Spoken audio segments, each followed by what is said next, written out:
Story appears ordinary until you see the core side of it. And what you're looking for is a story behind the news. We bring it to you from Lagos, the commercial capital of Nigeria. Giving you all sides and political stories round the clock. Every detail from the start line to the final whistle. CoreTv News, expanding your view.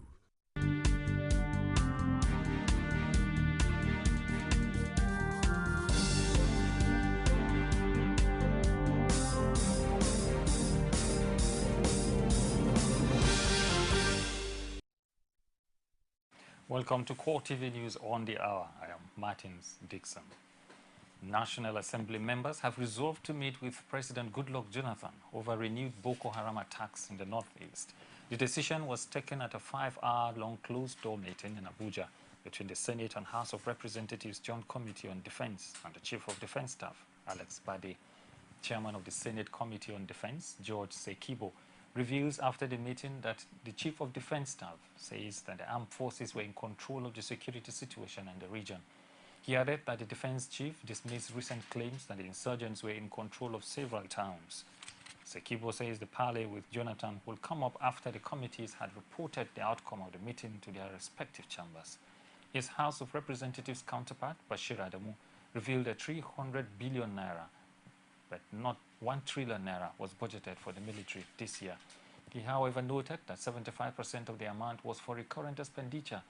The lawmakers called for more funding of the military operations, adding that the meeting with Jonathan will center around the funding needs of the armed forces.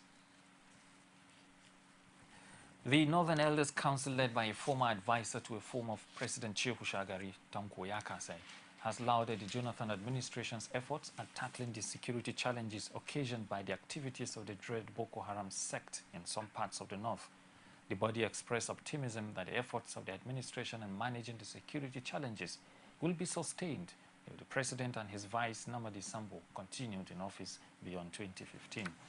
He also warned politicians and northern leaders against any inflammatory statements that was capable of destabilizing the corporate existence of Nigeria. Meanwhile, a former Inspector General of Police, Gambo Jimeta, emerged the chairman of the Board of Trustees of the Council. Gambo, in his acceptance speech, says the Northern Elders Council will be committed to the peace, progress, unity, and the territorial integrity of Nigeria. Indigents of Bayelsa State in Abuja have called on President Goodluck Jonathan to declare his intention to contest the 2015 presidential election. They say the Jonathan administration has done enough since 2011 to earn a second term. The group also wants Nigerians to rally round government in its bid to tackle insurgency in the northeast region.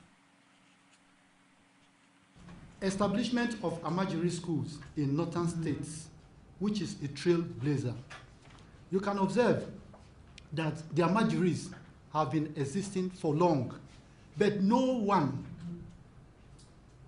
president, no head of state have been able to cater for the Amajiris. They see them going hand in plate, begging for money. But he looked at it and said, no, the gap between the educated and uneducated should be bridged. He set up schools for them. If you are conversant with an NTA program advert where a child whose father was about being cheated, but because he attended this Amajiri school, he was able to count money and tell the father the truth. And that is an achievement. Despite distraction, the president is fighting courageously the menace of insurgency in the northern part of the country. We wish to commend the Nigerian military for its doggedness in tackling the insurgents. And this is a challenge to all Nigerians and to our collective existence. Our heart goes to the parents of the Chibok girls, schoolgirls adopted by the terrorists over 3 months ago. It is a trying time for them and the nation as well. We demand for their immediate and unconditional release by their adopters. We wish to also commiserate with families of those who lost their loved ones in the course of the terrorist activities.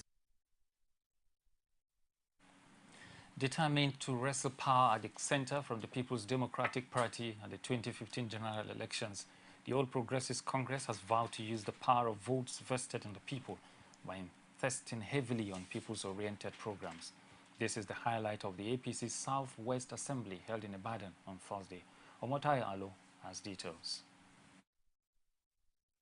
The atmosphere was that of cordiality and pleasantness as members of the All Progressive Congress in Southwest gathered to strategize for the party's victorious showing in the 2015 general election. Rauf Abregbesola, who recently won the Osun State governorship election, charged party members to develop a template for bringing governance to the people, while making sure that cooperation within the party ranks is regarded paramount. He called for the review of the party's winning strategies to meet current realities. Our greatest strength against the plans of our opposition in this region and even Nigeria are who? The people. Our programs, our policies, our activities, our campaign strategies must all be geared towards satisfying, mobilizing, inspiring the people. For the parties aspiring for various 2015 elective positions, Governor of Oyo State Abiola Ajimobi encourages them to be ever focused on people-oriented programs and pay less attention to the opposition party's propaganda. All the party stalwarts lend support to the governor's position. APC, as a party, we believe we will win in all the states that we are contesting, and that is the 36 states plus Abuja. We are going to win, and we will win the presidency. At this time, we have to close ranks. Those people that are having issues, we have to close ranks. We should give what it takes to bring everybody back to the center, so that we can make a good progress. It's our hope, and it's our will and determination by come 2015 we will expand our coast and make sure that we win at all elective positions in the Nigerian state, particularly at the center, where we will now have even distribution of resources and powers to all the confederating units that make up Nigeria. The National Vice Chairman, Southwest Zone, Pius Akinyelure, and others stressed the importance of unity and togetherness while expressing their satisfaction on the outcome of the assembly. We've been able to discuss our performances in the past and able also to reposition ourselves for the jobs ahead.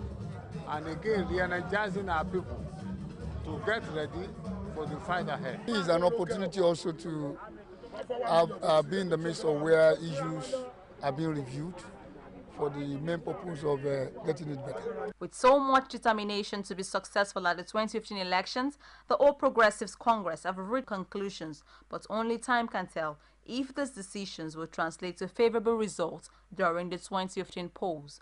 Omotayo Alo, CoreTv News, Ibadan. Nigerians have been urged to sack non-performing politicians through their votes in the 2015 general elections.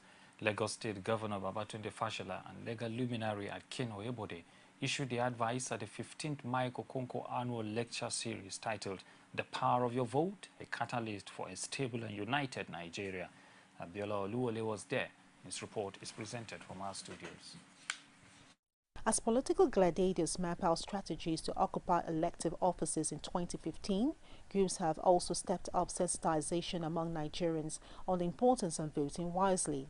This gathering is another avenue to intimate the electorate on the gains of electing credible leaders come 2015 and beyond.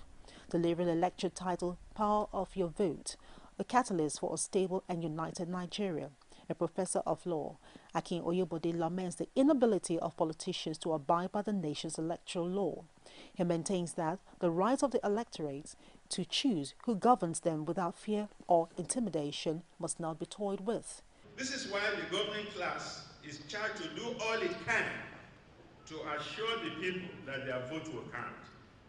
More so, as Joseph de Maistre once said, that the people get the government that they desire. So if this is not the government that we desire, we have the obligation to vote them out and put into power those deserving of our votes. But that is if all things are put in shape. while blaming the degeneration of the nation's value system as the bane of good governance in the country. Fashola urged the electorate to always summon the courage of voting out non-performing administration. We must have the courage to change what does not work for us. It is no longer democratic when a bad government has served out its full term and then we say we are changing it. In the same way that we must change a bad government, we must vote very vigorously to keep a good one. And that is where the choice is inherent and embedded. As activities for the next general elections gear up, all Nigerians are asking for credible elections that will guarantee them improved living standards. The Independent National Electoral Commission is set to collaborate with the Central Bank on the printing of electoral materials for the 2015 elections. INEC Chairman Atahiru Jega disclosed this in Abuja when he received the CBN Governor, Godwin Emefiele, in his office. The CBN Governor had said the visit was a follow-up to a directive by President Goodluck Jonathan that printing of all security materials be done in the country. Jega hailed the bank's contribution at ensuring credible elections since 2011 and also dropped hints on the possibility of printing electoral materials locally. You're watching CoreTv News on the hour. President Goodluck Jonathan seeks equitable distribution of wealth for Nigerians. Details of these and other stories after this timeout. You can now watch CoreTv News live from anywhere in the world on our website, www.coretvnews.com. Click on Live TV on our website and watch us live. And welcome to CoreTv Primetime News. To follow us on Twitter, click on Twitter icon on our website. And Facebook, click on the Facebook and YouTube to see all our previous news production.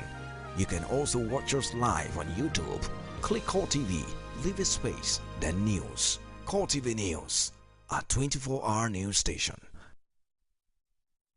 President Goodluck Jonathan has acknowledged that not many Nigerians are deriving benefits from the country's much-touted macroeconomic stability. He also noted that even though Nigeria is the largest economy in Africa, a lot of work has to be done to ensure equity distribution of wealth. Jonathan disclosed this at the inauguration of the National Council of Micro, Small and Medium Enterprises in Abuja. Pai Samuel has details. The event is a follow-up to government efforts to empower small business owners. Coming few weeks after the launch of the 220 billion naira MSME funds, the inauguration of the council is meant to be a declaration of intent by the government. It also provided a forum for some home truths on the need for more Nigerians to benefit from the country's status as Africa's largest economy. We must urgently address critical economic issues of inclusion and wealth distribution. I repeat, we must ensure that this economy works for all of our people, that we indeed become a land of opportunity for all, and a land where hopes become reality, regardless of who you are, where you hail from, or whatever beliefs you share. President Jonathan noted that majority of registered businesses in the country are small business. He also admitted that lack of access to funds is a major challenge of small business owners, which he wants the council to help address. Responding on behalf of the council, Vice President Namadi Sambo commended what he described as a bold initiative by the Jonathan administration. As Mr. President has pointed out, the micro, small, and medium enterprises, MSMEs, have been known all over the world to be the engine of economic growth and wholesome contributors to employment generation, wealth creation, and poverty alleviation. In order to properly position and develop this all-important subsector for the achievement of the transformation agenda and the National Vision 2020, all the challenges militating against its optimal performance must be deliberately confronted. And already, government officials say they are committed to creating an enabling environment for the important but largely ignored sector of the economy. For us, this is a game changer, and that's what we focus on in meeting. the ministry has been involved in at least 10 game changers in the life of this administration. When I say game changer, this is a sector that actually controls the Nigerian economy. 3 out of 4 people employed in this country are from this sector. But we have never in the history of this country treated the micro, small, and medium enterprises as a sector. As a result, they have had to grow on their own. A country where you have about 17.25 million SMEs and only 8% of them have access to finance from recognized institutions means that that system has not supported them in any way. Like my colleague said, this will touch all the sectors. This will touch the real mind in the village. Because when you talk about micro activities, micro businesses, that is for the man on the street. And so what the president is doing today just shows that, yeah, the president is very concerned about the issues that touches and concerns the real man on the street. I think with this, of course, the economy will be developed, because when we create wealth for our people, we will develop our economy. And micro, small, and medium-scale enterprises are truly the engine room. They are catalysts for economic development. The council, headed by Vice President Namadi Sambo, is expected to help address the difficulties many small businesses face in accessing funds. It is also expected to coordinate with similar councils at state levels, and already 10 states have set up similar structures. And now to health issues. Nigeria's health authorities have laid rumors of Ebola virus disease in Kaduna to rest. Spokesman for the Health Ministry, Dan Owome, disclosed that the suspected case tested negative. He added in a brief statement that tests done in Lagos shows that a student of the Ahmadu Bello University Zaria who manifested Ebola-like symptoms earlier in the week had the leukemia. The federal government has intensified surveillance at airports across the country to prevent the influx of Ebola virus disease. It also wants Nigerians to see the inconveniences experienced at airports as a major sacrifice that will help stop the virus. Minister of Aviation Osita Chidoka said this while inspecting the level of surveillance at the Abuja airport. We are providing the necessary infrastructure to make sure that what happened with the index case of Mr. Sawyer coming into Nigeria does not repeat itself, and more importantly, using the testing techniques that the Ministry of Health has ordered to ensure that we do not move it across the country. I think that the country has come out very strongly against the Ebola virus. I think that there has been tremendous support and tremendous concerted effort led by the president in the event of the Ebola, and I think it's fairly under control. What we need to do is to continue to call on Nigerians to continue to support government's efforts in making sure that we do not have the spread of the disease beyond the index case that has been the one that has spread all these problems we have in Nigeria so far. The World Health Organization says more than 1,900 people have now died of the Ebola virus in West Africa, warning that the world's worst ever outbreak of the disease is still gathering pace. Global health experts have stepped up their warnings in recent days that world leaders need to do more to address the epidemic, which is most prominent in Guinea, Sierra Leone, and Liberia. The latest toll represents a significant increase from the 1,552 deaths and 3,069 cases reported by the Geneva-based organization just days ago. The number of deaths is higher than the total fatalities in all previous outbreaks combined. Senior United Nations System Coordinator on Ebola, David Nabarro, says the number could rise even higher. Nabarro says they hoped that the global response to the health crisis will soon bear fruit, especially in hardest-hit countries. Still on the Ebola issue, about 200 experts met in Geneva to debate experimental treatments for the Ebola virus as the world's worst ever outbreak rages in West Africa. The meeting was organized by the World Health Organization and include policymakers, ethicists, clinicians, researchers, and patient representatives from the affected countries. The meeting aims to review and evaluate the current developments of therapies and vaccines for the virus, inform authorities of affected countries about treatments available, and ease contacts between countries affected by the disease and countries introducing treatments. What is the plan? What can we all do in order to have this unproven medicine? And I want to stress this point. What we'll be discussing at this moment is unproven, is the hope of what we're going to have. How can we take the things which are the most promising of these unproven medical products and make sure that they are developed with the highest speed possible? So develop in terms of getting them to registration and develop in terms of putting them in the treatment center as much as possible in order to make a difference in the life of people. Then we will go into the plan, from the plan to what support is needed from everybody, from governments, from funding agency. How can we have this plan move this unproven medicine to medicines who are experimented in the field to make an impact, possibly on the epidemic, but possibly and certainly also on the life of the people who have to fight the epidemic. Vladimir's offer of a peace deal in Ukraine attracts suspicion. Details after this time out. Stay with us. From time immemorial, women have birthed life, shaped character, and by extension, influenced the society. Moremi of Ife, Emoten of Benin, Queen Aminat of Zaria, all women of influence and power. Whether it's before election, after election. How ironical. Women being so powerful, yet have few grounds in decision making. I see you as a wife, and I see you as a wife to a man. We are talking women in politics. A woman will be bold enough to stand up and say, I want to become president of Nigeria. Only on CoreTv News.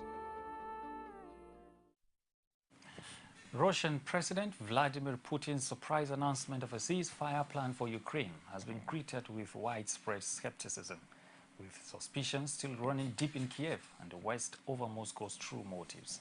Analysts suggested Putin could be seeking to create a frozen conflict in eastern Ukraine, similar to the situations in Abkhazia and South Ossetia in Georgia and Transnistria in Moldova. Putin's aim, some analysts believe, is to keep Kiev's pro-Western leaders permanently off balance, thwarting their drive to join NATO and keeping eastern Ukraine's huge industrial base dependent on Russian trade. The timing of his announcement appeared designed to head off possible new Western retaliatory measures over what Kiev has branded a direct invasion by Russia.